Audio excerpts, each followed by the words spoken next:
What is going on, everybody, and welcome on into episode 306 of the Garage Beers podcast, brought to you proudly here on the OBR streaming network. The Orange and Brown Report is the oldest, largest independent Browns coverage site in all of Cleveland. And then Wednesday nights, you get to hang out with us, and you get to talk a little bit about the Browns, but you also get to talk about all of our other favorite sports and life and all that, too. So if you want to be subscribed to the OBR, all you got to do is click this, or not click, just take a picture, scan it. I don't know what you do with the QR code. Just scan the code with your phone. Get over to the subscription page. Make sure you're subscribed to be a part of the OBR. We've got a great show for you tonight. We are a little bit later in the show. We're going to do our annual Always Way Wrong Garage Beers March Madness picks. So if you want to know who not to pick, please make sure you watch the show later tonight. We'll talk a little bit about the World Baseball Classic. It was unbelievable. We'll get in even maybe a little bit of the Browns and the Cavs, and we'll talk about all of our favorite stuff. So you better buckle up because we got a great show planned for you. But we're going to kick it off with our special guest. I'm going to bring him in a minute. I should probably introduce us first, and then we'll bring in our special guest. With you, as always, I'm your host, Michael Keefe. Go follow me online at Garage Beers Mike. For what reason, I don't know. But my co-host over on the east side of Cleveland, Chad Meyer at Garage Beers. Chad, he's funnier. Go follow him online. What's up, Chad? Well, you get into more conversations than I do. So, yeah, you're always getting involved on the Twitter. Yeah, well, I like to argue with people unnecessarily. I do like the comments. Unnecessarily. I like that the comments are already going. Our buddy Matt Pfeffer, a.k.a. on YouTube, Pfeff89. Hurry up. Where? We're not going anywhere. Where are we going? We're just starting. Yeah, I'm in the boiler room. Yeah. Like Mankind and the Undertaker. The boiler room brawl. You better. Although looking ahead, this might be my last show in the boiler room. It's I know the weather's kind of exciting. Kind of exciting. Nicer. Weather's getting nicer. All right. Well, let's get into episode 306. Normally we do our beers of the week, but we can't do it without our special guest because he always joins us for this. So we're going to bring him in to kick things off. One of our favorites, one of our most hung out with special guests here on Garage Beers. He's on for the umpteenth time, but we love having him. And honestly, we feel lucky to have him as a friend and somebody we can reach out to. And he likes to come hang out with us and drink beer and talk hockey. You will know him if you watch Blue Jackets games on the FanDuel Sports Network as the rinkside reporter for the Columbus Blue Jackets, guy with about as close of a view as what's going on with the Jackets as anybody. We're going to bring him in right now. It's Dave Maetzold. Metz, welcome back into the garage. What's up, fellas? I just texted Pfeffer. I was like, thanks for tuning in. He always tunes in when I'm on, which is great. So, hey, it's good to be here. Hey, Pfeffer, you should tune in all the time. Yeah, not just this one. I guarantee you, and let's just get this out of the way right now. The reason that he's tuned in, he wants to see if I mention Ohio University winning a national championship in club hockey. And so, okay, there you go, Pfeff. There's your shout out to the Bobcats. Hope you sell more T-shirts, buddy. And he just logged off. He just logged off. Those OU club hockey sweaters are nice, though. They're sweet. They're nice. Our buddy Matt designed those. Hang out, Pfeff. We got a lot of fun stuff to talk about. Dave, how you doing, man? How's life? Oh, man. It's really fun right now. That's the best way to describe it because we haven't had a push like this. I mean, I know they were close last year, but it took 6 wins at the end of the year. And by the time they got that 6th one, we knew that the Jackets were already out of it. Now they have a serious push going. They've had a serious push going since the middle of January, and it's just fun to be around this team right now. It really is. How's double duty treating you, being the away Brian Gieschenschlag? Let me tell you something. That comes with working with Jean-Luc Grandpierre, which is an absolute treat because Lukey's got a great sense of humor. He's got a great perspective on what we do. He doesn't take it overly serious. He doesn't take it too, he's just got the exact right approach to it, as you would expect from a former player. He doesn't live and die with every win and loss. He doesn't live and die with every opposing goal and goal for, which I do. He's nice and steady. Like I said, he's got a great sense of humor, and he's a perfect guy to work with, to be honest with you. Has he taught you any French? Maybe any swear words in French? I can't wait because, we're going to Montreal for the first time at the end of next week, right? So I can't wait to get up there in Montreal where he's really at home. Yeah. And then maybe we'll see what we can learn then, right? Just go. He'll tell you a bunch of stuff that you shouldn't say, but you just say it anyways. Yeah, I'll just try it. It's fun. A good place to try it would be right here because, what the hell? Who's going to care? Right. Hey, This is a very educated viewer. You know what I mean? Dave. There's no Very FCC educated. watching you. That's what I mean. That's Right? true. That's true. That's true. If they were, we would not be in. Well, actually, Chad, I didn't even think about this. We are like 2 weeks away from 6-year anniversary of Garage Beers. If the FCC was watching us, we would not have made it this time. Good point. We must be doing something right. Yeah, well, gluttons for punishment. Yeah. Mets, let's we're gonna dive into all this because it's like we're getting what we got at the end of last year just earlier, and it's great.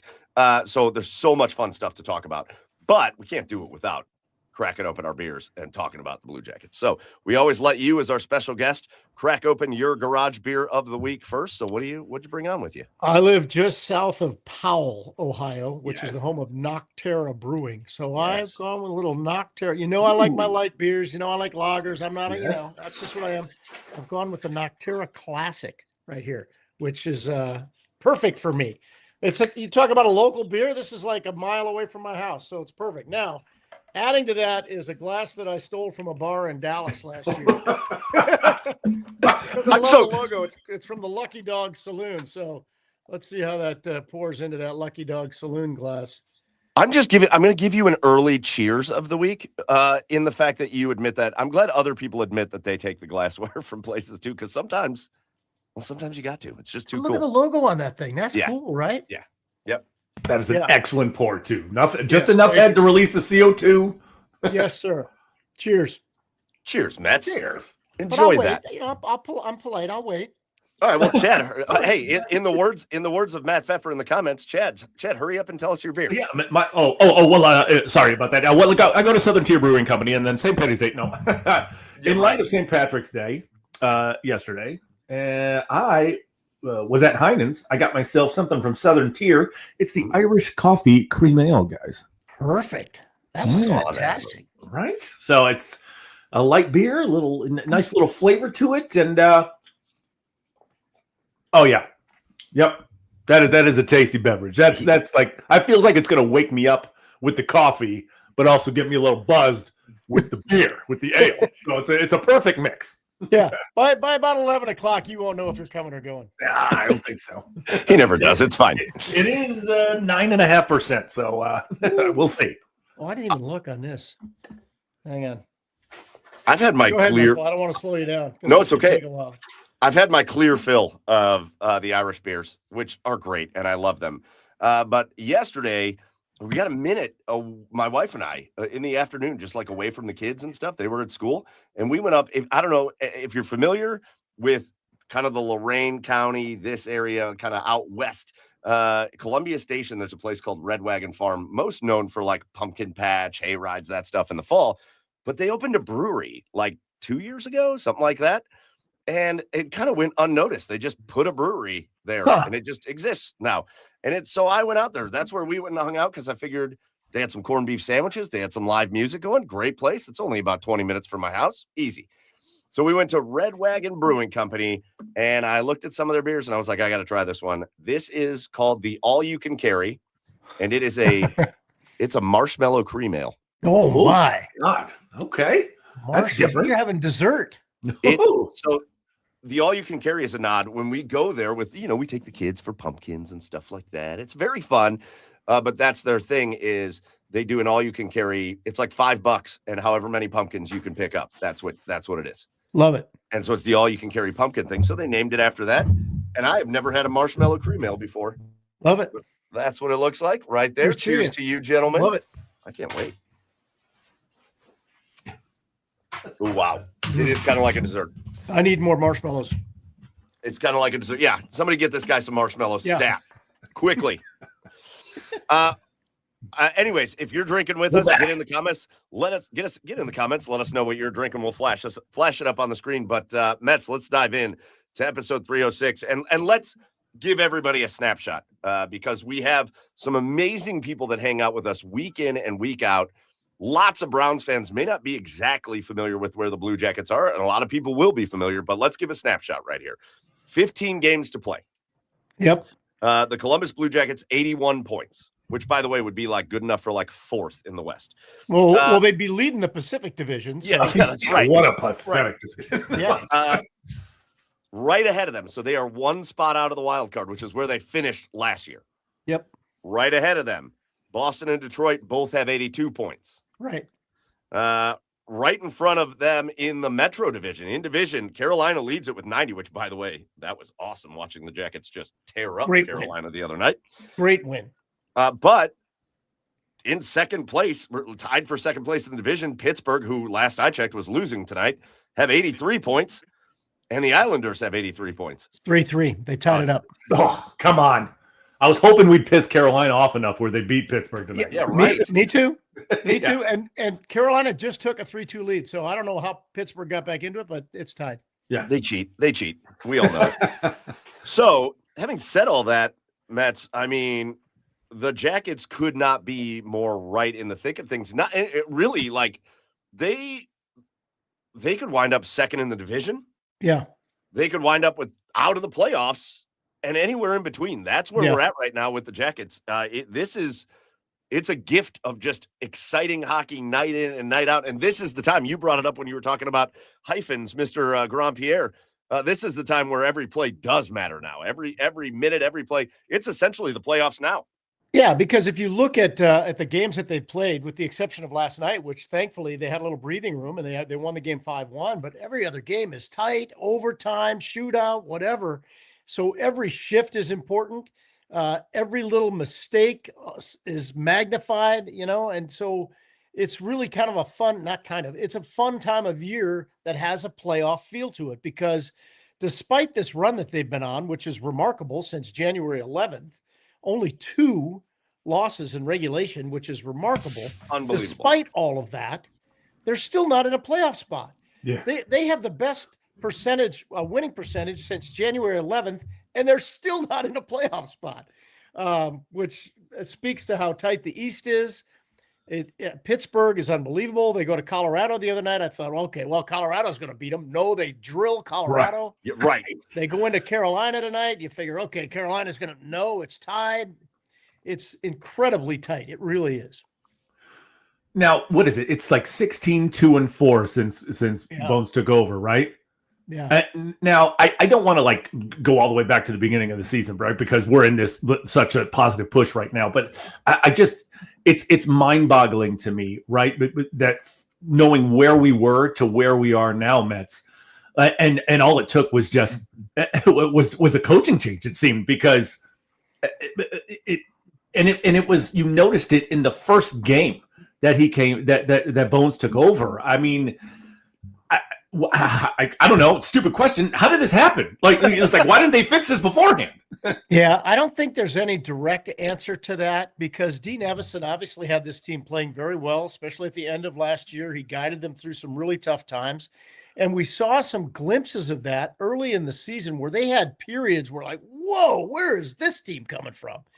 And then it would fall away in the third period. The biggest difference is they're playing a full 60 minutes, and then when they're getting a lead and when they're grabbing a lead in the third period or have a lead going into the third period, they're not losing it. Why? Well, the shots against are way down. If you look at where they were before, I just looked up this stat so I could impress you guys with it. They were 30th in the league in shots allowed per game, and now they're 8th. So when Rick Bowness came in, he was like, look, we got to tighten this thing up defensively. And that is one area where they have really tightened up. If you look at that road trip that they took, where they went to Tampa and then Florida and then Philadelphia, they held each one of those opponents under 20 shots for the game. Yes. Yeah. Yes. It's remarkable. So that's the statistical reason as to why this has been a successful run. But in terms of what buttons were pushed or what switch was flipped by Rick Bowness, who knows, other than players have mentioned his communication and his style of dealing with these guys one-on-one is really something that they all have really embraced. I noticed it last night in the dressing room. He comes in the room, the reporters are in there, doing their post-game thing. He goes over to Charlie Coyle and Sean Monahan and talks to them. I noticed that when they were presenting the donkey hat after the game, that before Jet Greaves was able to give it to Matthew Olivier, there was Rick Bowness in there giving Jet Greaves a hug. I've seen him come into the room and give Elvis a hug. Look at what Elvis has done since Rick Bowness has come out. So I think it's that relationship with those players. And what he expects out of them is certainly, to be at their very best and to be, defensive minded and physical and all that kind of stuff. But there's something else there with the relationship and the communication with the players that I think is driving all of this. I frankly feel like, he's 71 years old, 72 years, whatever. He just had a birthday. I frankly think he's like, for a lot of these guys, he's like their grandpa. They don't want to let him down. They don't want to disappoint him. Yeah. That's kind of the way it feels. So that's the best explanation I've got that's not statistic driven. Well, but it seems like, listen, it has been a wild coaching situation for the Blue Jackets over the last several years. Really since we started doing this show back in 2020. Yeah. Between, two head coaches that maybe weren't 100% ready to be head coaches after Torts leaves. And then you obviously have the Babcock fiasco, and that was disastrous. And, Dean Evison, and, I'll always feel for Dean a little bit because of what he had to kind of go through. And I think Lars had the same thing, having to deal with player deaths, and there was a lot that's gone on, but, it felt like they kind of found something with Dean. And then did you notice a shift? Because it seemed last year, like you said, the way they really just came on at the end of the year, and man, we had that Stadium Series game, and it just felt like felt like going into the season, everything was just pushing them forward.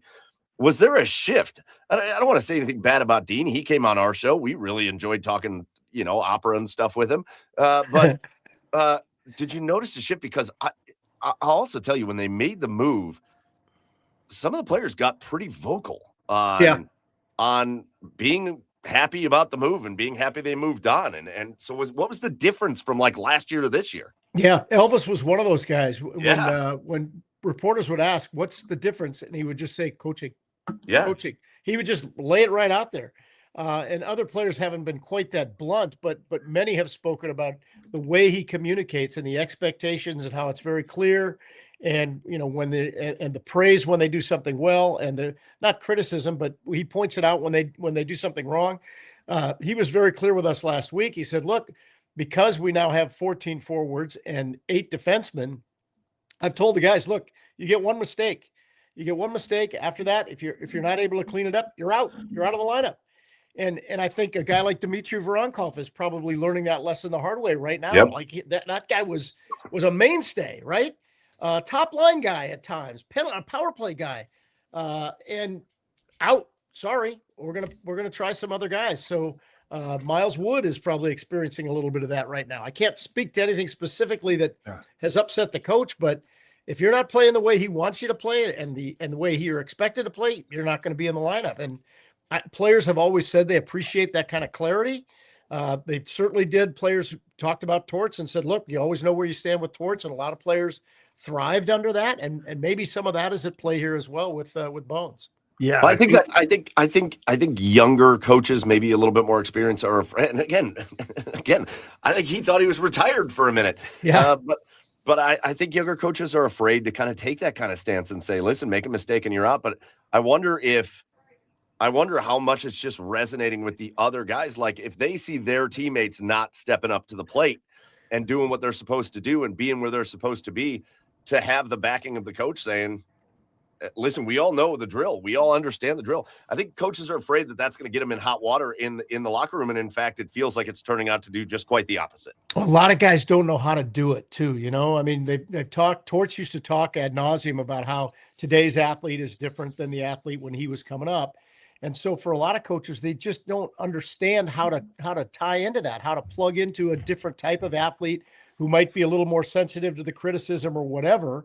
And Bones has found a way to do it. And maybe it's because he's been around so long and he's seen all different types of athletes. Maybe it's because he did step away and was doing some broadcasting and watching it from afar. And now he kind of understands. I don't know, but whatever it is, you don't need me to tell you, whatever it is, it's working. Yeah, it feels like he's found that balance, right? I call him, whenever anybody asks me about him, I call him like a nicer Torts. Like he'll lay into your ass if you need it, but he's also not afraid to give you a hug when you're doing well. Yeah, like and he's not afraid to show it. 100%. So yeah, like I call him a much nicer Torts. I also want to give credit to somebody here because somebody I've talked to is Don Waddell here, Dave. And I don't know, this is a form of GM work that I feel like we haven't really seen here in Columbus. what Don has done. He's noticed a problem and he's went out and fixed it. He hasn't waited to see if something takes shape. He hasn't waited to see if something gets over it. Like he saw the problem with the coaching. He changed it. Right. He noticed we needed secondary scoring. He noticed we needed some more veteran presence at the 4 position. Went and traded for Marchman. Went and traded for Garland. Like, he noticed the problems, and so far every move he has made has panned out beautifully. I know he's not going to go undefeated all the time, but so far this year, unbelievable moves by Don Waddell. Chad, let's back it up to the summertime when he went and got some guy named Charlie Coyle. Yeah, right? Career year. And you're like, well, and I don't want to short Miles Wood either, because when Miles Wood came into the lineup, he really provided some punch and something that was missing. But Charlie Coyle, Mason Marchment, Connor Garland, wow, that's 3 home runs for the general manager. And you throw in the coaching change on top of that, when a lot of people were going, whoa, wait a minute, you're changing coaches right now? They just beat Utah. Nope, we're changing coaches. And he found the right guy. And right now, man, does that look like he absolutely, yep, that's what has to happen. And it, it's the Midas touch right now. I mean, right now he's got to be feeling really good about it. Hey, we got to give waves back to Mike Todd. Whereas you might see Dave Maetzold roaming the underbelly of the arena during games, you can hear Mike Todd's voice ringing out through the arena. So no question. And he should be handing out free ice cream cones. Was today the day, Mike, or is that later? I don't know. He said Dairy Queen's giving out free ice cream cones one of these days. I'm in. Yeah. I'm in. Also, I just want to get to this from the comments. Jared in the comments says that he wants to bring back, this should a throwback for you, Football Friday night, like back in the day for NBC. Dublin. Jared played at Dublin Kaufman. Lum in the house. Nice. This is your days on Football Friday night. Those were some fun days, man, covering high school football in Central Ohio. And, man, I still have that Football Friday night theme in my head. One more beer, I'll sing it for you. Little Brady Quinn action back then. Brady Quinn. All right, where's my wife? I got to tell this story because it's a great story. So we're in the newsroom. My wife worked in the newsroom with us, and Brady Quinn was in high school. And we went to cover him one afternoon. He was working out at his high school, and he had his shirt off. And we came back into our newsroom. This is going to get my wife downstairs here any minute. We came back into our newsroom, and we were in the edit room watching Brady Quinn throw the football. This is before he announced he was going to Notre Dame. And all these women come into the newsroom. And, whoa, look at that. I'm like, ladies, he's in high school. He's 17, you know. What are you doing? If the shoe was on the other foot, that would never fly. Right. All these 30 and 40-year-old women are, oh, wow, who's that? That's a high school kid, ladies. Okay, so stop it. You better knock it off. The Dublin Kaufman Shamrocks, right? Yeah, that's right. The Rocks. They call themselves the Rocks. The Rocks. Oh, another guy I just thought of that we didn't mention. He hasn't been in the lineup much, but whenever he has been, he's been a spark plug. I talked about him in my recap, Dave. Dan Heinen has brought so much energy whenever he's in the game. Yeah. Yeah. And the goal he scored last night was all off his work ethic. He's down there on the forecheck. So he clips the goaltender a little bit. It's no big deal. Happens. It happens. He shouldn't have been standing there. Up and fires that puck in the back of the net. That was sensational. And the other thing, before we leave that GM conversation, remember there was some conversation over the summer about Elvis, yes or no, stay or go, whatever. He said, no, you know what? He's going to stay. And we're gonna see what we can do to make him the best goaltender we can make him. And that has wound up being the right move as well. And especially under Rick Bowness. I mean, Elvis has really found an extra gear, an extra level here under Rick Bowness as well. So right now, the decisions that are being made are all the right ones. Well, and it was so good to see Jet come out. I think some of the players, you have this big, long Olympic break. It's like a month of no hockey, and it's a bummer, except for we get to watch it in the Olympics, which was great. But I wrote this down. I think that and the experience with Team Latvia and all that stuff, not that it's his first, but I think that was just an added layer of something that was just really good for Elvis. I've noticed even just coming out of that Olympic break, he was so sharp. And then you saw Jet's first game back, and I don't think he saw a puck. Like, I don't think he saw one puck, and hard to blame him because you're not seeing live action for that long. And as a goalie, it's got to be the hardest position to come off a long break like that. Right. But man, oh man, Elvis And now Jet, you see what he's done coming back off of that. These two guys are playing outstanding hockey at goal. Yeah, especially Jet. I'm real curious to see what they do tomorrow night against the Rangers because Jet's played really well, but Rick has been, on pretty much of a rotation with his goaltenders here as of late. So it'll be interesting to see if Elvis gets another shot tomorrow against the Rangers. Jonathan Quick is playing for the Rangers tonight. That means Shesterkin will be in net for them tomorrow night. So we'll see how Bonus wants to go with that matchup there, if he wants to go with Elvis or Jet.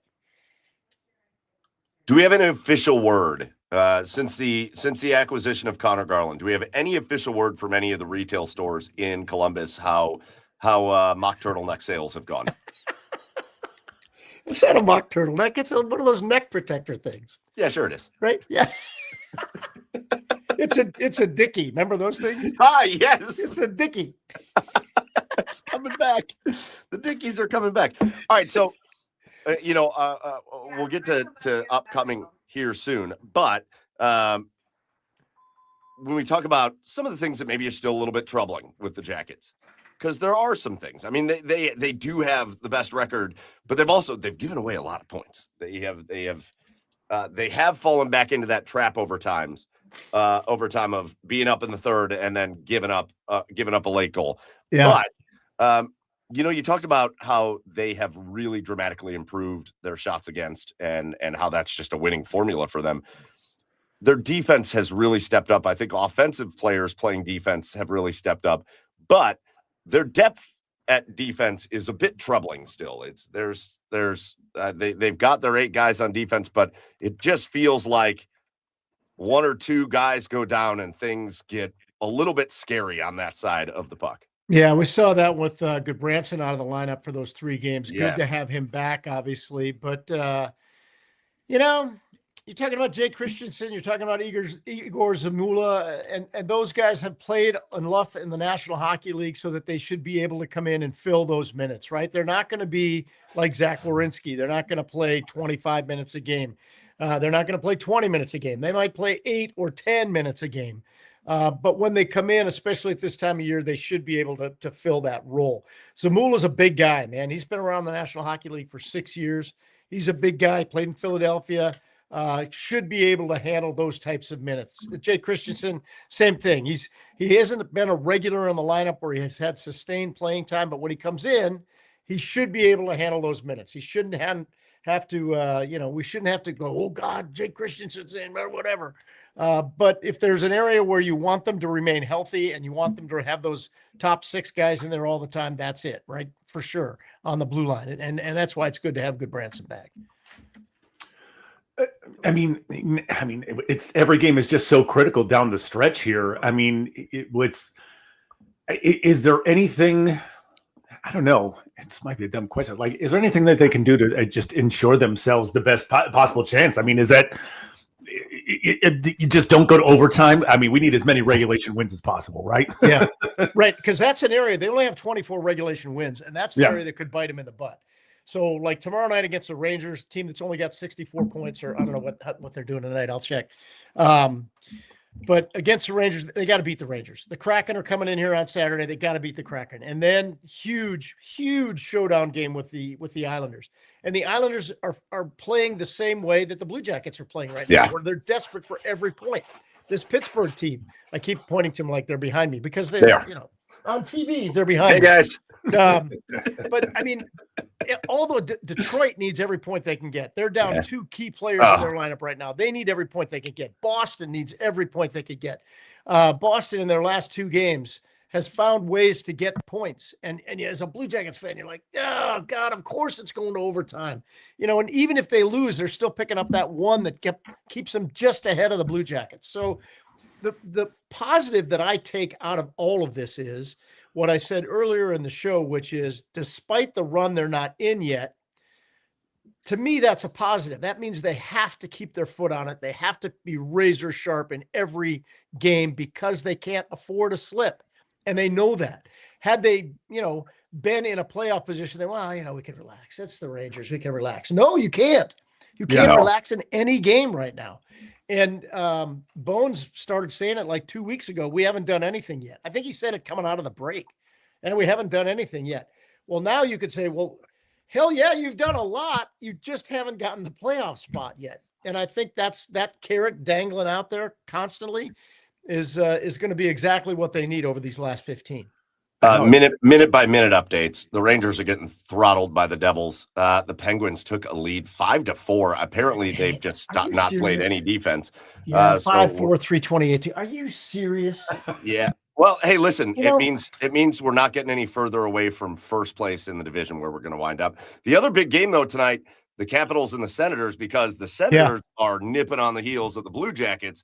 And so if Washington currently up, I think that's still the second intermission, Washington up 2-0 in that game. So if Washington can hang on there, that would be. Yeah, that would be great because there's enough to worry about with the teams ahead of you. And you don't want to have to be worried about the teams behind you as well. But you talk about can we just convert to the West for like a few games? Can we just be in the Western playoffs? If only, right? If only. I mean, Pittsburgh, it's just unbelievable. This road trip that they've been on, they found ways to get points in every game. Again, that Colorado game was unbelievable. This thing is like, it's 5-5. Let's go. Let's go, Canes. Just tied it. So, okay, that's fine. It's probably going to overtime, but let's get one more Canes goal here in the next 3 minutes. It's funny. We were just my wife and I were just talking about this. You want to hate Sidney Crosby because he's a jacket killer. You want to, but if you ever meet the guy, he's the nicest guy you could ever imagine. Like he's such a good dude. Jody Shelley and he are pretty good friends, and he says the same thing. Rick Bowness, they live close to each other in the summertime, and Bowness goes out on his boat and goes and talks hockey with Sid Crosby.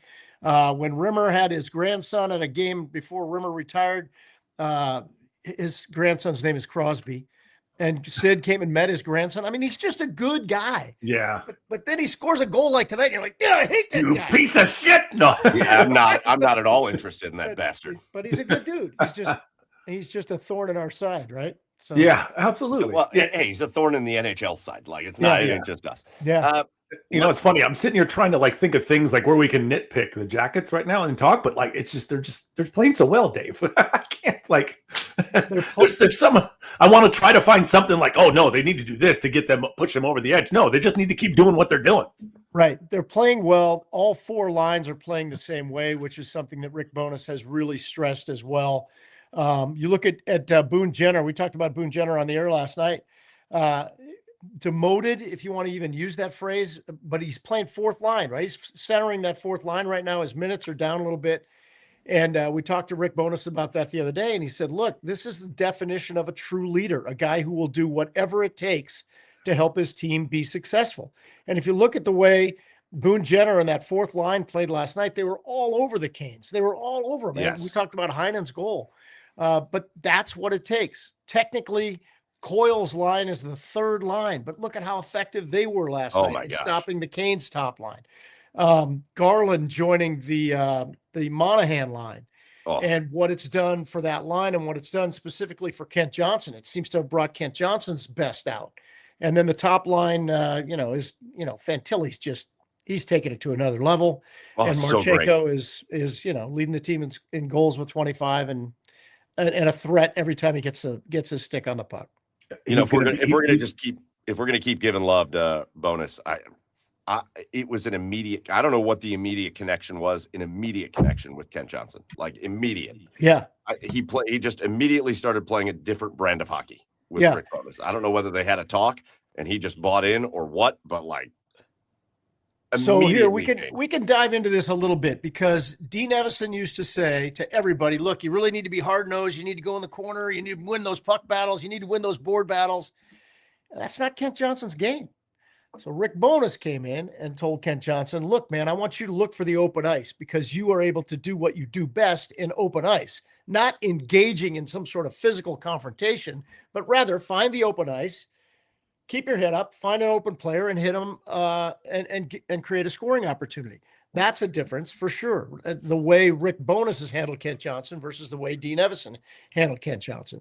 So it's working. Again, it's another one of those individual situations that seems to be working and a good example of what Bones has done since he's been here.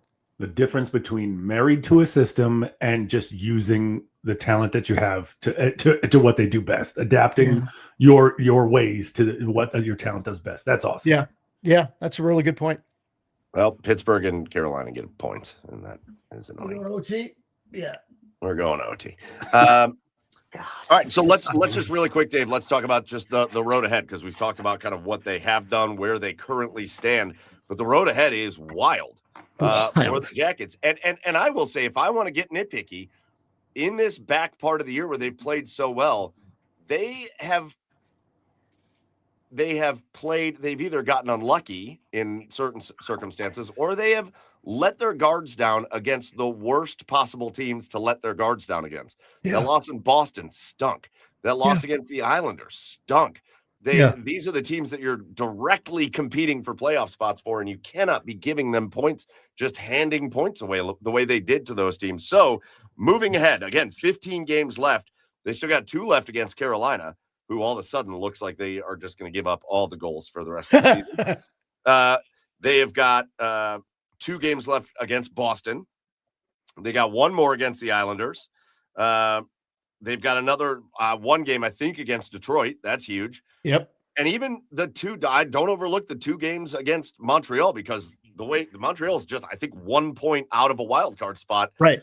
And so that could very well be wild card ramifications there. So again, the Jackets, we're going to talk about these teams. You got to go beat the Rangers. Sure. You got to go beat Seattle when they come into town. Sure.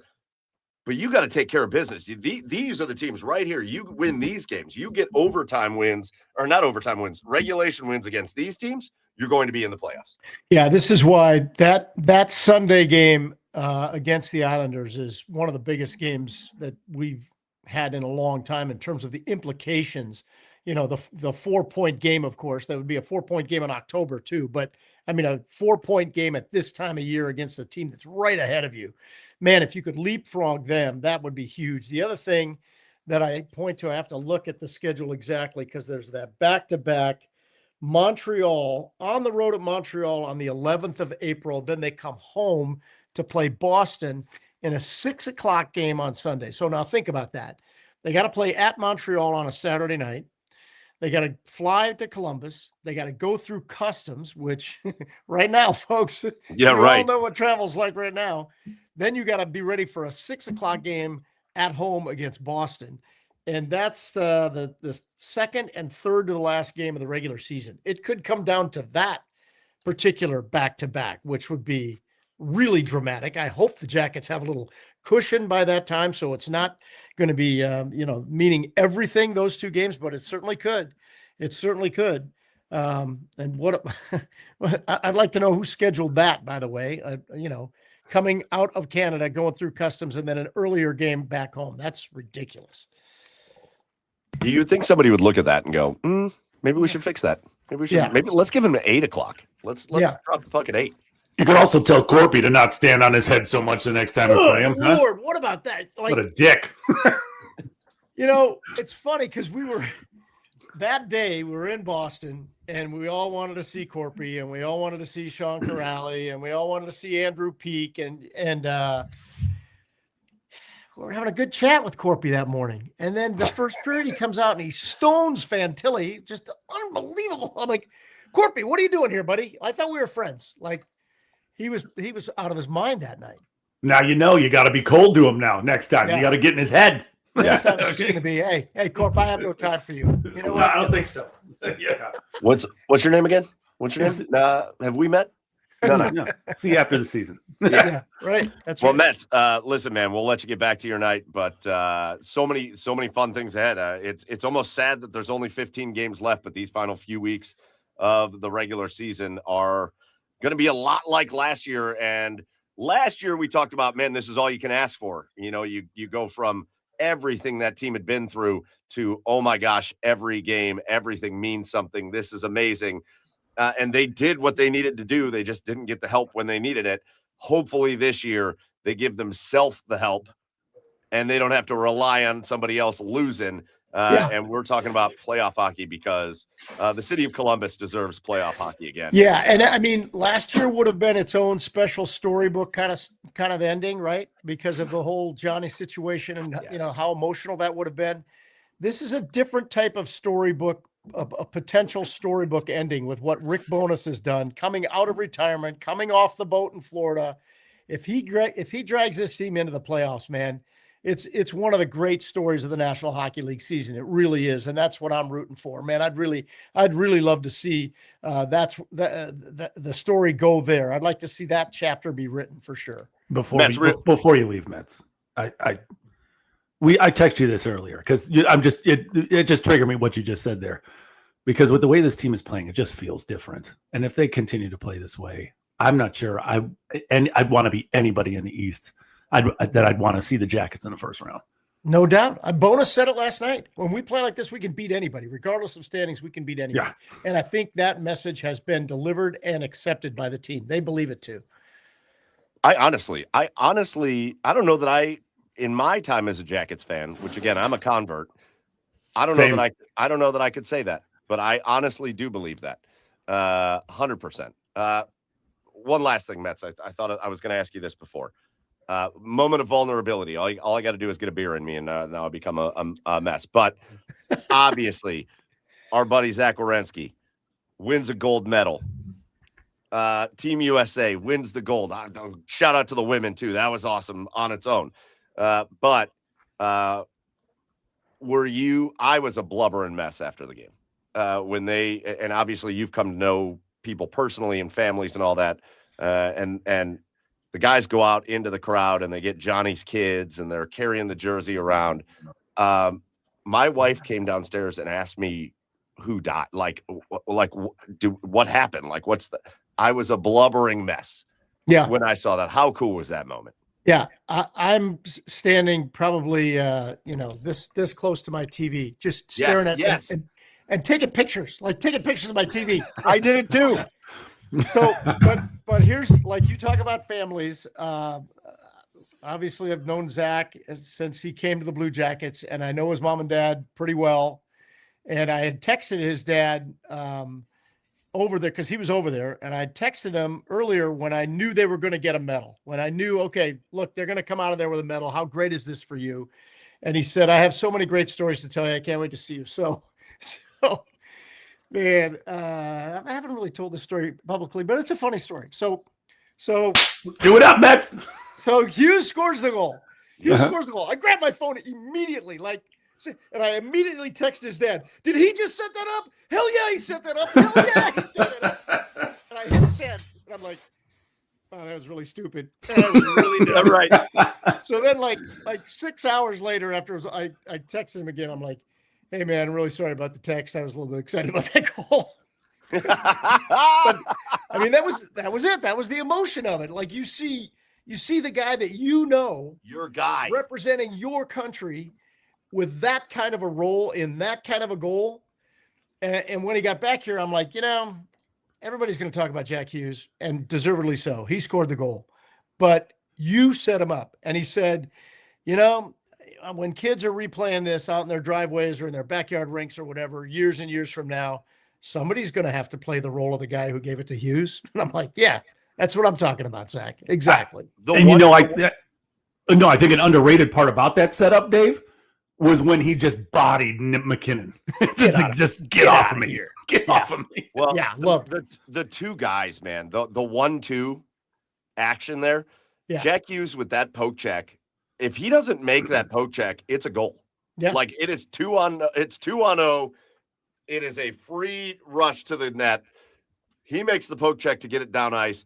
And like you said, Chad, that was just Zach. Again, you watch Zach and you know how great he is, but to just see him just throw McKinnon to the side like that. Because McKinnon isn't a small guy. No. And he's as competitive as they come. He wasn't going to fold for Zach Werenski. No way. Oh my gosh. But yeah, really cool, awesome stuff. I meant to ask you about that before, but we got gold medalists, and hopefully we're gonna get playoff hockey in Columbus again, because Nationwide Arena is a special place And it'll be rocking if we get the playoffs back there, No doubt. as you've experienced plenty of times. No doubt.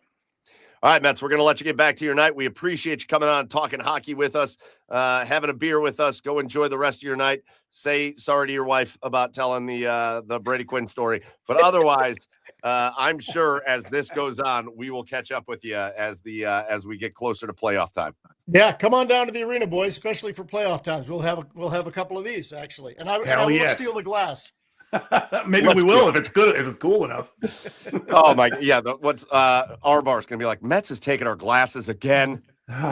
Don't tell Michael Dahr I'm stealing his glasses. All right, Mets. We'll catch up with you later. All right, guys. See ya. See you, Matt. Dave Maetzold, ringside reporter for the Columbus Blue Jackets, coming on talking hockey with us, and everything he said is right. It's an amazing experience, and I really, really hope the Jackets are able to do what they couldn't do last year and just get those couple extra points to push them over, get into the playoffs. And again, the way he talked, and the way I think Rick Bowness is talking to these guys, I don't think a wild card is their goal. No. Again, you are 2 points out of second place in the division. Yeah. I think the goal is going to be much higher than just the wild card, and I sincerely hope that they play that way. Yeah. I mean, I don't see any reason why they wouldn't. Right? The Hurricanes did win, by the way. The Hurricanes got an overtime goal. So the Penguins got a point, but they're still just 3 points ahead of the Jackets now. 3 points ahead. That's all right. That's fine. We can get to within a point tomorrow. So let's go. Let's go. Yeah. I mean, as long as they keep playing the way they're playing, right, they're going to give themselves a chance to win a lot of games in these remainder games that they have left in the season. So I don't see a reason why the standard would be any less, right? Because Bones isn't going to let them happen. I think isn't going to let them play that way, right? They might have a slip up here and there, but I'm not going to say they're going to be perfect because it's hockey, man. It's game to game. You can look great like you did against Carolina, and they can come out and lay an egg against the Rangers tomorrow. But Bones is not going to let that become a pattern. So I expect this team to be in the fight the rest of the season and playing the way they're playing, and we should be in a good spot to get the playoffs. Heck yes. I saw this in the comments. Chef Brian K said, "Oh, wow, just getting home. Sorry I missed so much." Hey, remember, if you're like Chef Brian K, we love that you hang out with us at 9 o'clock on Wednesday nights. But remember, you can always catch us later on YouTube, Twitch, or you can listen to the podcast version, Apple, Spotify, all that. So if you can't catch us live, catch us later. Rusty Wagner, great comments, man. So we appreciate you saying that was great. And again, Chef Brian K, you might have missed the interview. Go back and listen. It's okay, Chef. We just had Wayne Gretzky on. You missed a lot. Oh, man. Oh, look. You missed a lot. I also meant to put this on. Mike Todd says tomorrow is free ice cream day. So let's go. Because Mike owns a Dairy Queen, right? You own a Dairy Queen, Mike? I think he does. I don't know if he's still here, but if he does, you're gonna all have to go to Mike's Dairy Queen in Columbus. But get some free ice cream from Mike and tell him, if he says you can't, tell him Garage Beer sent you, and it'll probably mean nothing. But it's fine. You'll still pay full price. But the high school girl that's taking your order is going to be like, I don't know what you're talking about. All right, let's do our asshole of the week as we hit almost 10 o'clock, and I'll give you mine, Chad. Okay, all right. My asshole of the week is the wind. Am I missing something? Maybe you guys, if you're from Northeast Ohio, please correct me if I'm wrong. I'm 41 years old. Right. I don't remember growing up in like Chicago. Like I remember Chicago was the windy city. Right. Yes. All the tall buildings and the wind whips through the buildings. Oh, it's so windy there. I don't remember that here. Yeah. No. And I can't go 2 flipping days without like 70-mile-an-hour wind gusts. And it always seems to happen, especially coming out of the winter. It always seems to happen where it's like, well, it's not going to be 20 degrees. It's going to be 70. Yeah. There's also going to be 1,000-mile-an-hour gale force winds, and you're going to feel like you're living on Jupiter or whatever. Like, am I wrong, Chad? No. Do you remember? Like, I never remember these like wild. It's always windy. It's just always windy here. Yeah, it's always windy, and I don't remember this much wind without there being like rainstorms behind it. Like I don't know what is going on within the atmosphere, but it feels like we're getting hurricanes now here in Ohio. So let's just add that to the just absolutely fucking wild weather patterns that we have here in Cleveland. So yeah, you're either driving through gale force winds and 20 or 70 and sunny. And then the next day, it's just a slight 45 with like 2 to 5 inches of snow with a fucking winter storm watch. So here we are. Welcome to winter. My son woke up this morning. He goes, "Snow day." I go, "Get your ass out of bed." What are you talking about? I'm not even going to put this up. Your kid not on spring break? Rusty, no. Rusty, I don't know. Rusty, I don't know. I don't want to put your full name up, but Rusty's the asshole of the week is his boss.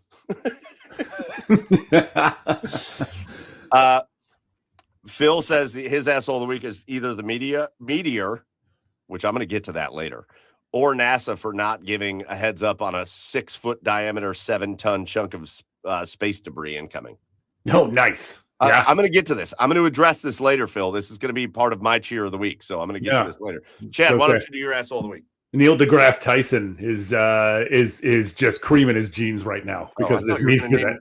I thought you were going to name Neil deGrasse Tyson your asshole of the week. I'm like, you can't do that. No. To be honest with you, I didn't come in with an asshole of the week, but I'll just go with Carolina for not winning in regulation. So just screw you guys. I have to tell you, the most difficult segment we do on this show is not finding guests. It's not doing these interviews. Big shout out, by the way. Sean said, I know it's an early cheers, but you guys always knock it out of the park with your guest. We have great guests. We get very lucky. We've made friends, which has been nice. But it's very easy to talk to them. None of that's hard. The asshole of the week is the hardest segment on the show because I don't think about it all week. No, I don't. I'm not like, who's an asshole? And you know what the thing is too? I'll like come like scroll by like a headline or something on Twitter. Then I'm like, oh, that's my asshole of the week, and totally forget to write it down, and then totally forget it. And then you get here and you're like, well, shit, I don't want to be a dick. Then I'm like, it's like I'm not a dick, and then I'm also like, what was it? What the hell was it? So I pivoted big time to Carolina. Good pivot, and Carolina deserved it, and Pittsburgh deserves it too for getting a point. For sure. All right, let's get into some kind of quick hitter things before we get to March Madness. By the way, the play-in games are almost complete. I think it's very cool. There were two HBCUs in the play-in, and they both won. So Prairie View A&M is into the tournament, and so is Howard University into the tournament. Also into the tournament by the hair on their chins, if you will. But University of Texas is an 11 seed. They beat NC State tonight, 68-66. And right now, the Miami Redhawks are beating SMU, Southern Methodist, 40-32 as Miami's shooting the lights out of basketball. So that's how they're going to win. If they're going to win any games in this tournament, that's how they got to win them. We're about at the half. Chef Brian K, I'm not going to throw it up here because I don't put political stuff on here, but same, brother. Same. Okay. All right. So let's do quick hitters before we get into our actual March Madness bracket fill out championship level. It's going to be really bad, but we're going to do it anyways at the end of the show. But let's just talk a little bit about what else has gone on in the world of sports. And Chad, the World Baseball Classic was unbelievable. Oh, yeah. Oh, God. So many stories. There was a lot of bullshit. Yeah. The guys that just wouldn't shake hands. The dumbest thing I've ever seen in my life. I don't shake hands. Yeah. No. I don't think so. Don't even try to do it, please. Okay. I think some of the runs, how about Team Italy? And everybody was like, well, it's a bunch of Americans. It doesn't matter.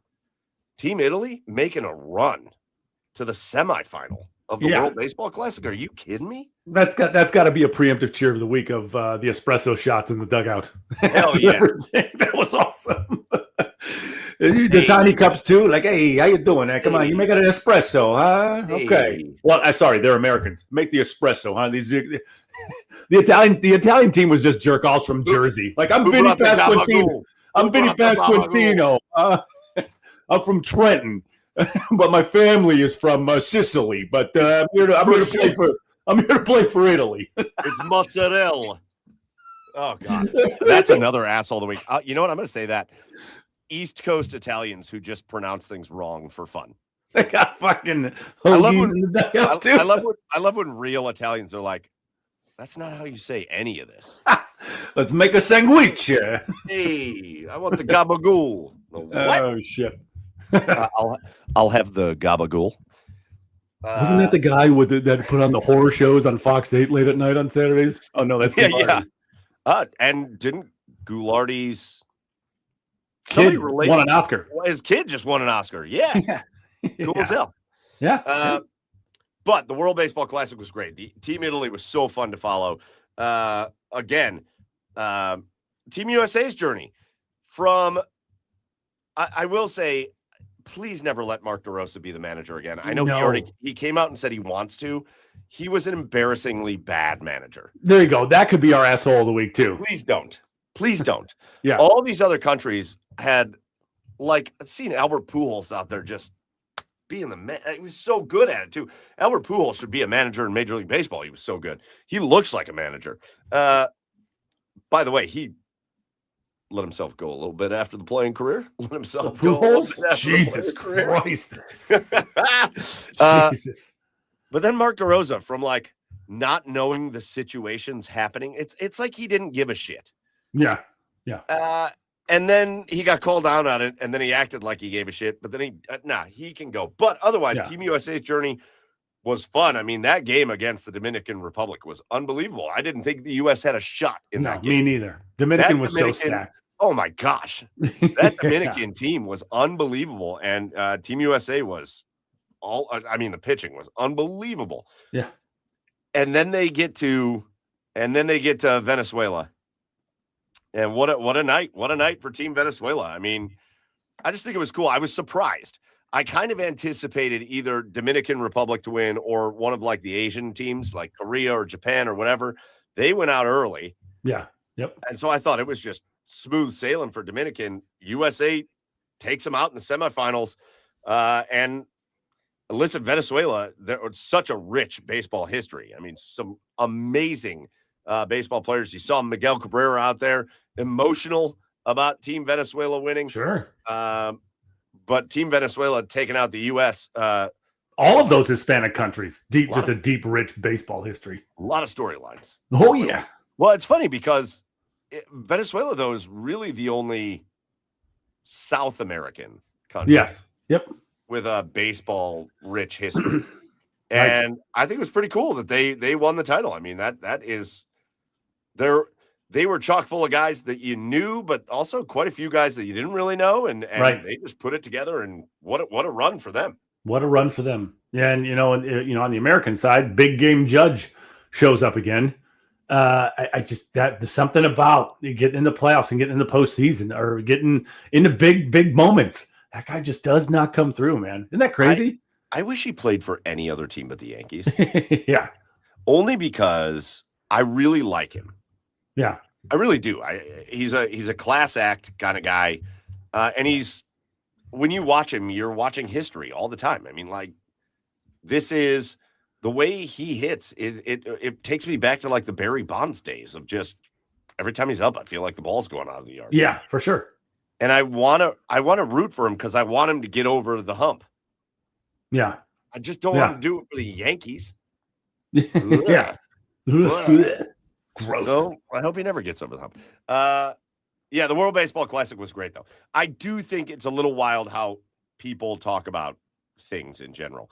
But you got people like World Baseball Classic's better than the World Series. No. No. Nope. And I don't even care if it's the Yankees and the Dodgers. It's not better than the World Series. No. Yeah. So what? Yeah, right. Like, it's not better than the World Series. So what if Mark DeRosa is preparing for Game 2 of the series in the World Baseball Classic right now? It's not better than the World Series. Right. He's like, when is this next game starting? I've been sitting in this dugout for hours. Guys, hello. What do you mean they went to the airport? What? They're back to camp? We got a game. You know what? It was also Idiot. it was also good timing. I mean, what a way to get prepared for the season. We are like a week away from regular season baseball. Yeah. We're just over 2 weeks away from the Guardians home opener. Yeah. So I am prepped and ready. I'm sure you are. For baseball. Prepped and ready. Yeah. All right, just other quick hitters. Cavaliers, I feel like the Cavaliers kind of got to figure out the same thing as the Blue Jackets. It hit me when we were talking tonight. They got to play better against the teams that they're going to have to play. Right. Like the Cavs are going to be in the playoffs. That's not a concern or an issue. But you got to stop getting your teeth knocked in by the Boston Celtics. You got to stop getting your teeth knocked in by the Oklahoma City Thunder. You got to stop getting your teeth knocked in by these other teams. Now, it seems like they maybe have the Knicks number a little bit, which is a nice turn of events. But you can't get your teeth knocked in by Orlando or Charlotte, or you got to be good against these teams. You got to make some statements. Again, there's only 15 Columbus Blue Jackets game left. I think there's only 13, if I'm not mistaken. I think there's only 13. Yeah. Cavs games left until we get to the postseason. My only concern with them is that they just can't seem to find consistency, Chad. Like one day they absolutely demolish somebody. Like they go down to Dallas and it's never even a game. And it's not like Dallas is a very good team right now, but it's not even a game. Right. And then Dallas comes here and beats them. Right. And there's just no level of consistency. That's the concern, because you've got the leadership on the team with James Harden and with Donovan Mitchell, and you got Max Strus back, which is great. And hopefully you get Jared Allen back at some point soon. You've got leadership on this team that should know how to win games. But, man, they just can't seem to put the same effort together 2, 3, 4 nights in a row. They just can't do it. Yeah, I was just about to say that. Like, that was the one big thing that stood out to me, because I like you said, they're going to make the playoffs. That's what I said last week, right? Everybody's worried about the regular season. Just get me to the playoffs. Prove you can do it in the playoffs. The one thing I would like to see is them get fully healthy. With Jared Allen back. It's great to have Max back. Stay fully healthy. Craig Porter Jr. is out for a little bit. I don't know how big of a difference that really makes. He's not going to get any minutes. But yeah, big of a difference that really makes. But yeah, get everybody healthy, get back and start trying to gain that consistency, trying to start playing your best basketball going into the playoffs, because that's what's most important. Who cares what seed you get? You got to get healthy, and you got to play the way that you want to play, that be the team that you want to be going into this playoff, because you haven't been that team the past couple of years, and you got to turn it up a notch and play a different way when it comes to playing the Celtics and playing the Knicks and playing. Listen, now's the time. You got 13 games left. You don't need to go 13-0 going into the playoffs, but you got to be doing like 9-4 going into the playoffs. Right. Like, get a good run going. Right. How about this? Rusty says in the comments, Oklahoma City just held Brooklyn to 24 points at the half. That's rough. Now, all right. I got 2 more things on my list here, Chad. This is we should just make this a segment. We should have like a little intro with music or something, and it should be, hey, do we want to talk about the Browns? Nope. All right, cool. Let's just go right in.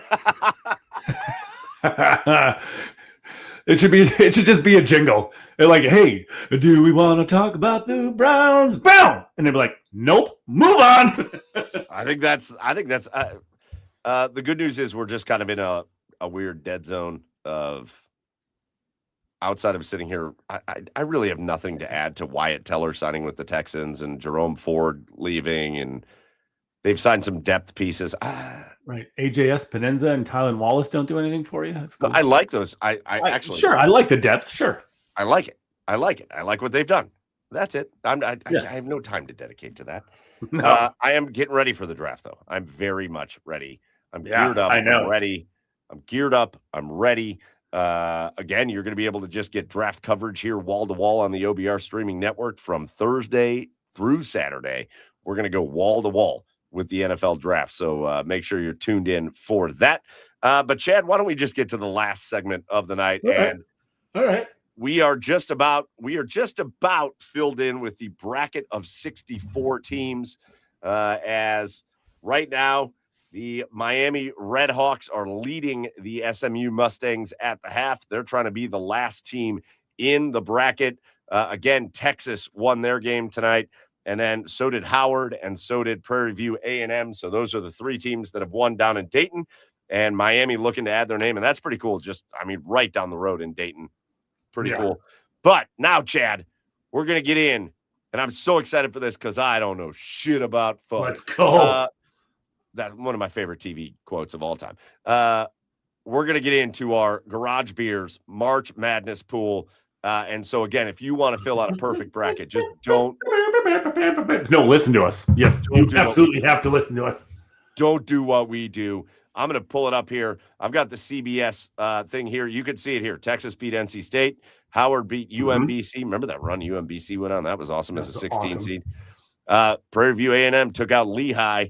And we've got this halftime score of Miami of Ohio 43, SMU 34.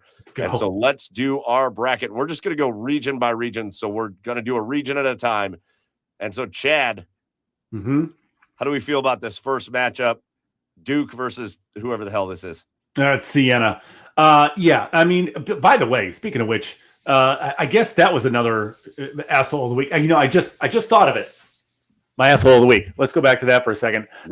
Coach K just going and yelling at the students for talking shit to Jeff Capel. And he goes, shut up. He's one of us. Go fuck yourself, Coach K. Right? When my guys go to different teams, they're the enemy. They're the enemy. You're not so prestigious and esteemed that one of us. You can't have the Cameron Crazies not doing the things that they normally do, regardless of the alumni. So they're called the Cameron Crazies for fun. Yeah, you're an asshole for that, Coach K.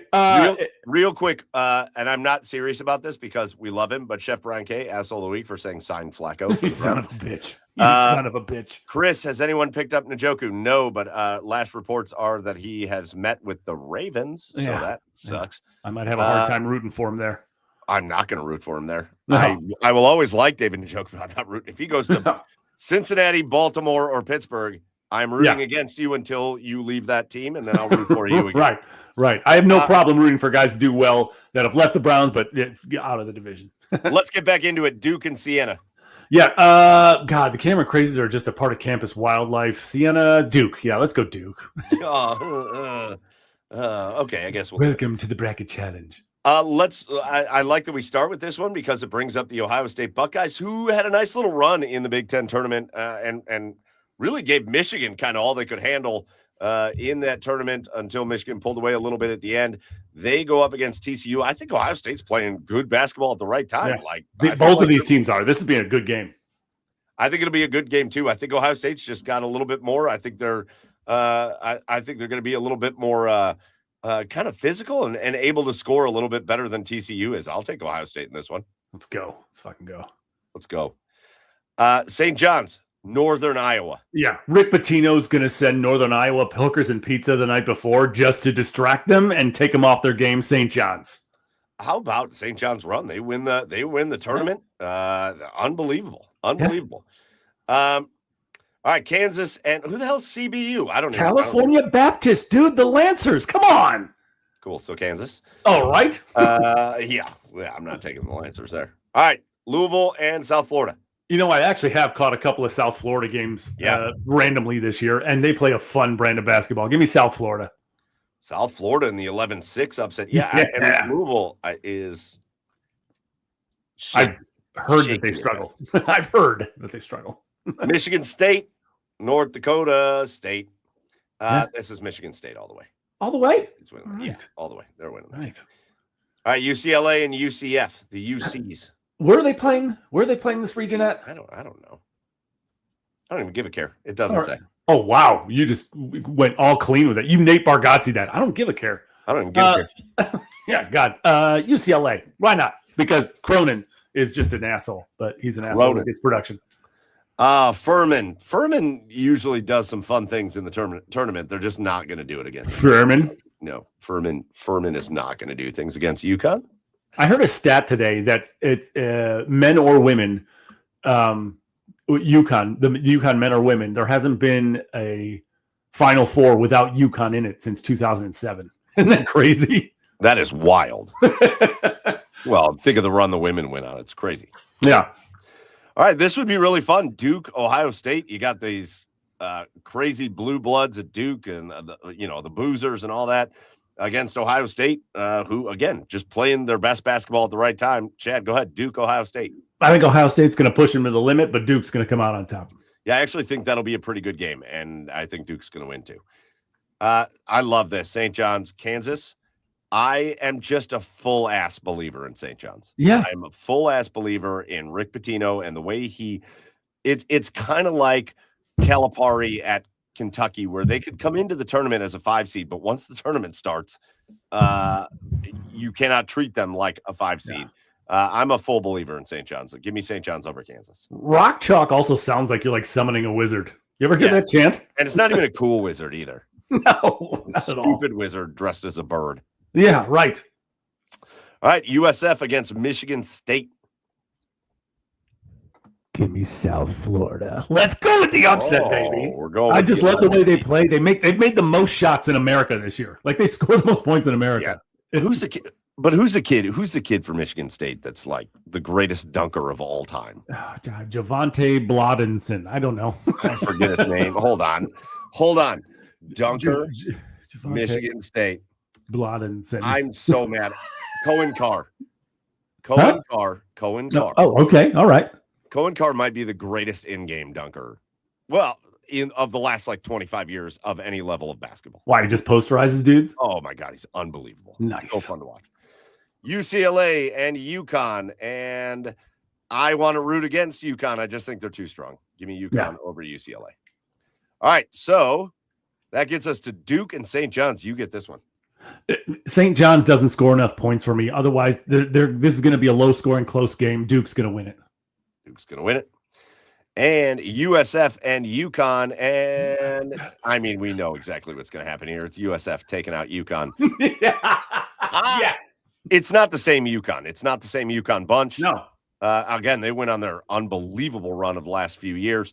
They're not the same team, and I think they're getting this 2 seed because they had a good year, but I think they're getting this because of how they've played recently, and I'm not buying in. I'm taking. If we're going to put USF there, I'm going to take. I would have picked Michigan State. I'll take USF. And UConn has never lost a championship game. If they get in the championship game, they've never lost. It's like 8. They're like 8-0. It's crazy.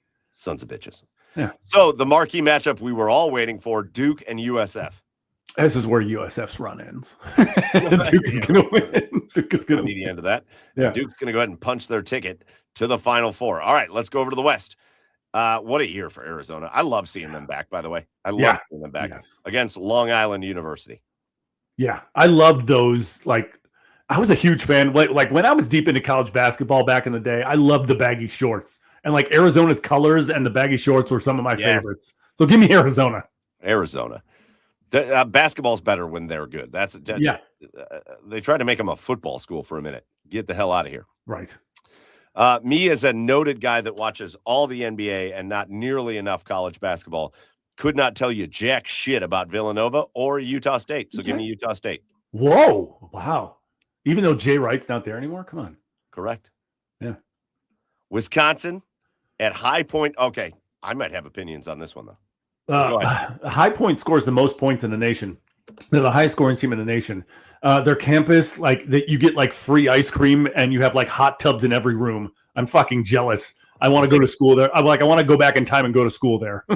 It's like Davidson, where they like people come and get your laundry for you. Get your laundry for you. They have 2 working steakhouses that students are allowed to go to once a week. It's fucking incredible.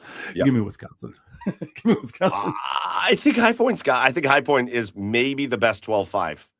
That's your 12-5. Okay. All right. I had a different 12-5, but okay. You want to go with that? I want to fight you over this. I want High Point. I think High Point's taking out Wisconsin. I mean, there's no really fighting me. It's just I'm pretending. I'm faking it until I make it here. We're taking High Point. I'm gonna let you have Arkansas and Hawaii then. Yeah, Arkansas. Darius Acuff. I've watched that guy. He's the fucking man. He's so good. Yeah. All right, so Texas squeaks by NC State. Their prize is BYU. I think the playing teams are dangerous, especially at the 11-6, because they just get a win under their belt, and that helps. I think Texas plays a tough schedule, obviously, I'm actually going to take Texas. It pains me to do it, but I'm taking Texas over BYU.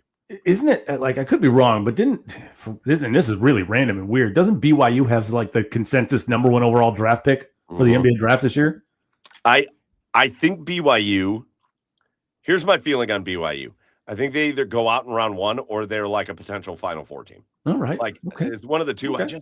I think that 11-6 out of the play-in is very dangerous. So I'm picking the 11. All right. Kennesaw State versus Gonzaga. Well, everyone says about Gonzaga, is this the year? Every year? Yeah, Gonzaga over Kennesaw State. I'm changing my mind. I'm going with BYU. This isn't even one. Oh, shit. I can't pick Texas. We're setting this up. All right. The Miami Hurricanes versus the Mizzou Tigers. I think Miami kind of sucks, to be honest. Yeah, no. I think they kind of suck. I don't know why they're a 7 seed. I think they should be much lower. I'll take Mizzou. Plus that game's in St. Louis. Yeah, I got no faith. I wouldn't care if it was in Anchorage. I got no faith in Miami. Yes, you would. You would go. Fair. Yeah. Shout out Queens, by the way. Talk to me about what you know about Queens. Shout out. And honestly, I just heard this random fact on a podcast today. But shout out Queens. Their first year that they converted to Division I, and they made it to the tournament. Good. Yeah, it's really cool. That's happened a couple times. That's really cool. Yeah. And then Purdue, you got just giant centers and giant heartbreaks. But Purdue's going to win this one. Just lumbering all over the court. Queens isn't going to be able to handle it. Yeah. As Andre the Giant comes through, he's like, the brother want a peanut? the brother want to lay up? All right, Utah State, Arizona. I've already fawned over Arizona enough. I'm going to keep fawning over them. Yeah. Arizona's going to take that game. You get High Point in Arkansas. Yeah, Arkansas. I still think High Point's dangerous. I love it. Well, they're dangerous, but I just love Acuff too much. I think he just makes all the right decisions. I know. I think it's him. And then I'm real tempted. I am very tempted. I'm going to let you pick Arkansas for the point of our show, but I'm very tempted to High Point this. Okay. All right. BYU and Gonzaga, and I'm going to go with what I said before. I think BYU is a legitimate contender for the Final Four on this side. I don't think Gonzaga is at all. I'm going to take BYU. Yes. Nice. Purdue. Purdue over Mizzou. Lumbering everywhere. All right, Arizona, Arkansas. I wanted to take High Point. We took Arkansas. I'm taking Arizona. Even if we put High Point forward, I think that's where their run ended anyway. Arizona, to me, is the most balanced team in this tournament. They're unreal. Yeah. And then you get BYU and Purdue. Ooh, God. BYU. White guys versus white guys. Yeah, all the whites. And that leads us to Arizona and BYU, and I'll give you my opinion on it. I think BYU is a threat to the Final Four. I just don't think they're better than Arizona. Same. And it pisses me off that we have 2 1 seeds in the Final Four already, and this is why it always ends up that way anyway. It's why I fail at brackets. It's why I suck at this. Because some 7 seed out of one of these asshole places is going to be in the Final Four. And I'm going to be like, how did I not see that coming? Elite 8. It's the Elite 8. It's not the Final Four. Come on. All right, Michigan, Howard, and I really want to take Howard in this. I'm not going to. Michigan. No, right. That sucks. The Billikens of St. Louis against Georgia. Give me those Billikens. Yeah, 100%. Georgia stinks. How about the MAC champions? The Akron Zips against the Texas Tech Red Raiders. Give me Akron. Give me the Bobby. Give me Akron, man. This was my 12-5. Those were my 2 12-5s. I think High Point and Akron are both going to win. I think Akron are playing phenomenal basketball. I think they're a very good basketball team, and I think they're a little bit battle-tested even. And I think Texas Tech, they kind of remind me of Texas Tech from football. Like, they're kind of strong and physical and big, and then the ball bricks off the side of the backboard 15 times a game. Like, Right. Give me Akron. All right, you get Bama and Hofstra. Give me Hofstra, baby. Are you serious? Alabama is so soft around the rim, and they just throw up shots. Like, they're just so sloppy with the basketball. I don't like them at all. Give me Hofstra. Give me the Hofstra pride. Let's go. Let's go. This is going to be Tennessee versus either Miami or SMU.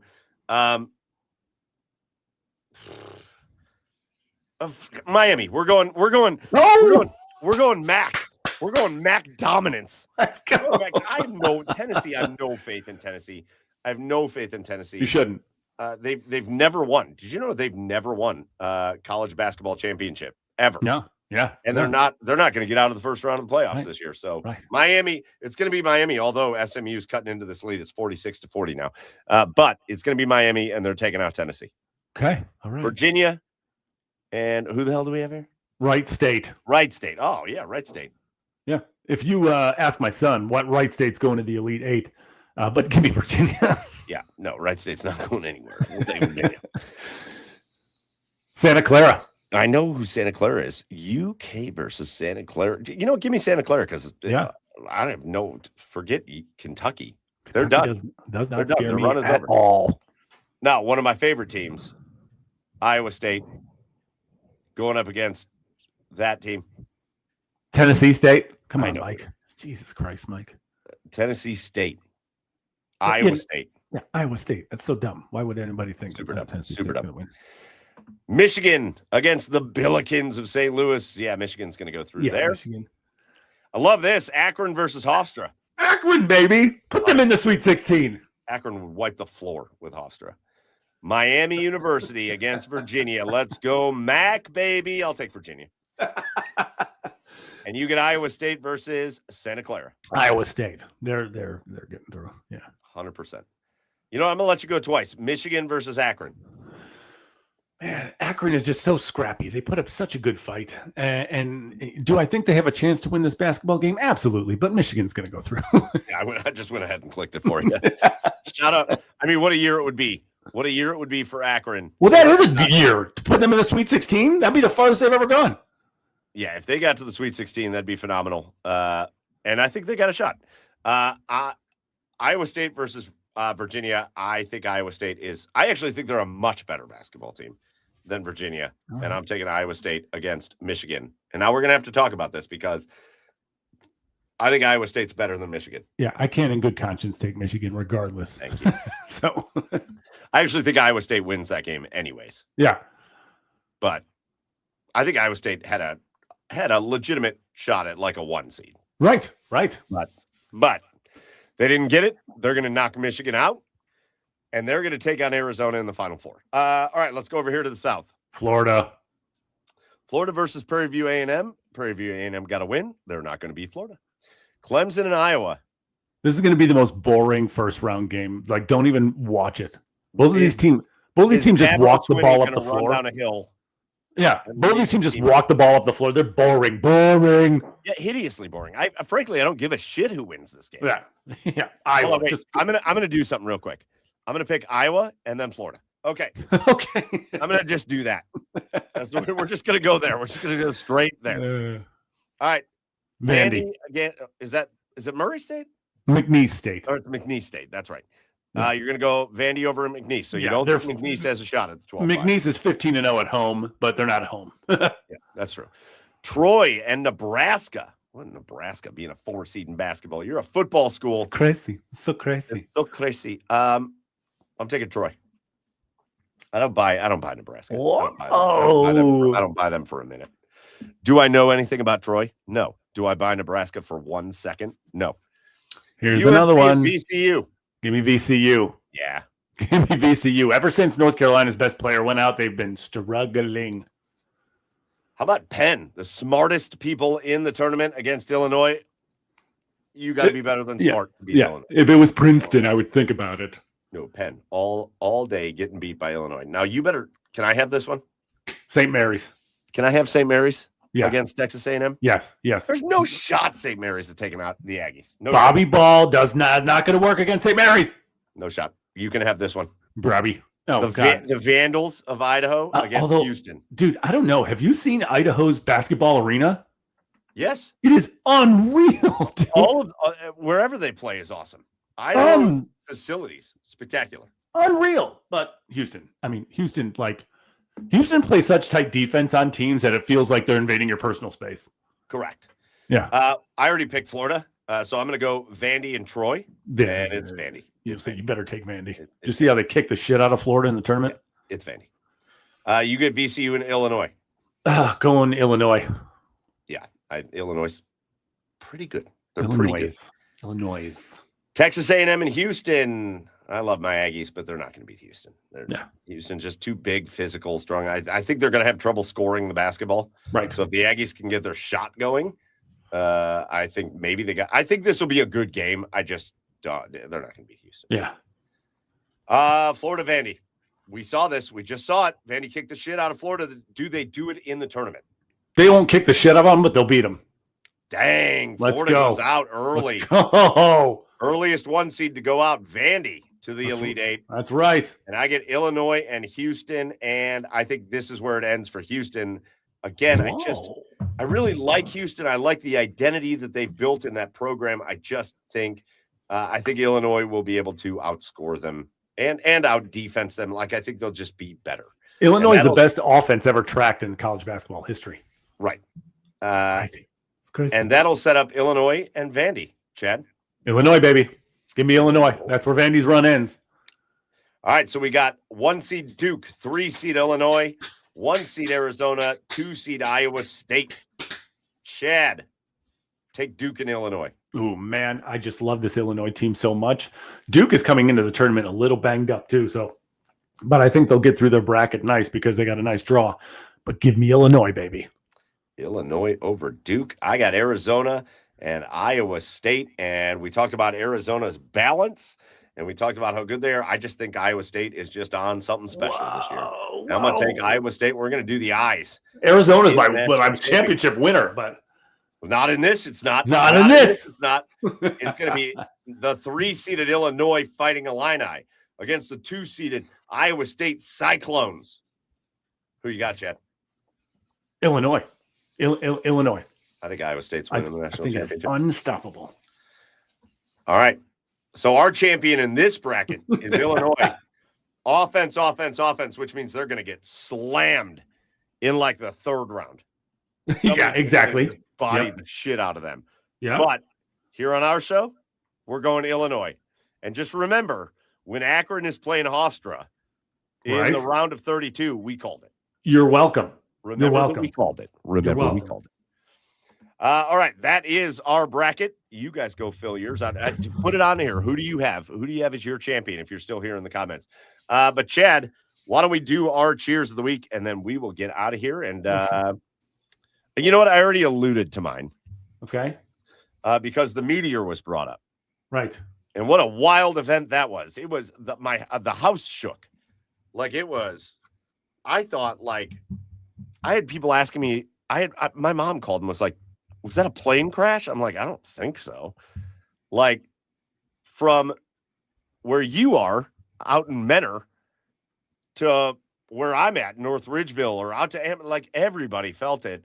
We had the meteor, which was cool. It was cool as hell. So my cheer of the week goes to the atmosphere of the Earth. Nice. What a badass the atmosphere is. Not only is it supporting life on this Earth, but a 6-foot across, 7-ton rock hurling its way towards the Earth at like 17,000 miles an hour or whatever it was, hit our atmosphere, and our atmosphere Dikembe Mutombo'd that thing. Yeah. No. Not today. No. It hit our atmosphere, and our atmosphere broke that up. Not one single piece of rock hit the ground.